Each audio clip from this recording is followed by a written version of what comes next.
নজর রাখবো পরবর্তী সংবাদে। ওড়িশার কেয়ার ব্যাংক মঠের অধ্যক্ষ অর্থাৎ মহাযোগী গোরক্ষনাথ যোগাশ্রম সংঘের প্রতিষ্ঠাতা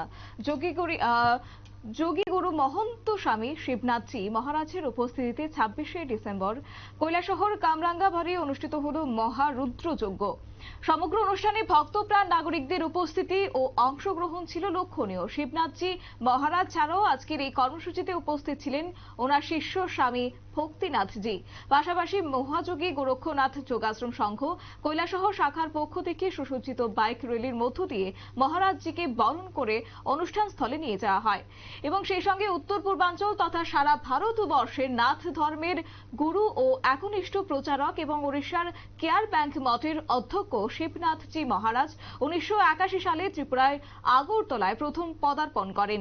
সেই সময় থেকে প্রতি বছরে শিবনাথজি মহারাজ উত্তর পূর্বাঞ্চল পরিক্রমায় আসেন। এর ফলে আসাম ও ত্রিপুরায় শৈব নাথ ধর্মের নবজাগরণের সূচনা হয়। বিশেষ করে ওড়িশা, পশ্চিমবঙ্গ, আসাম এবং ত্রিপুরা রাজ্যের নাথ ধর্মের পুনরুত্থানে শিবনাথজির অক্লান্ত পরিশ্রম বাস্তবায়িত হচ্ছে এবং তারই অঙ্গ হিসেবে নাথ ধর্মাবলম্বীদের জন্য শিবনাথজি একমাত্র আলোকবর্তিকা বলেই মনে করা হচ্ছে। গোটা বিষয় নিয়ে যোগগুরু শিবনাথজি মহারাজের কি বক্তব্য রয়েছে শুনুন।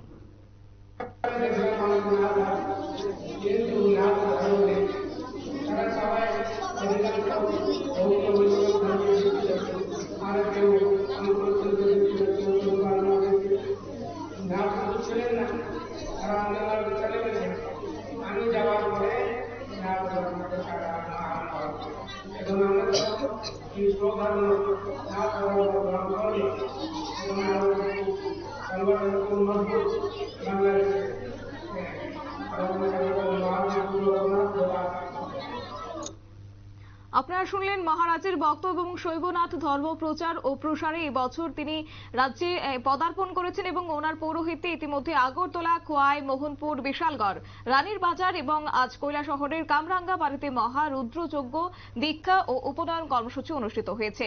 আগামীকাল কৈলাসহর মহকুমার বিলাসপুর গ্রামে এবং আগামী 13ই জানুয়ারি পর্যন্ত রাজ্যের দশদা, আনন্দবাজার, কাঞ্চনপুর, তিলভূম এবং পাশাপাশি পানিসাগর সহ বিভিন্ন জায়গায় তিনি পরিক্রমা করবেন এবং নাথ সম্পর্কে যে প্রচার তা তিনি তুলে ধরবেন।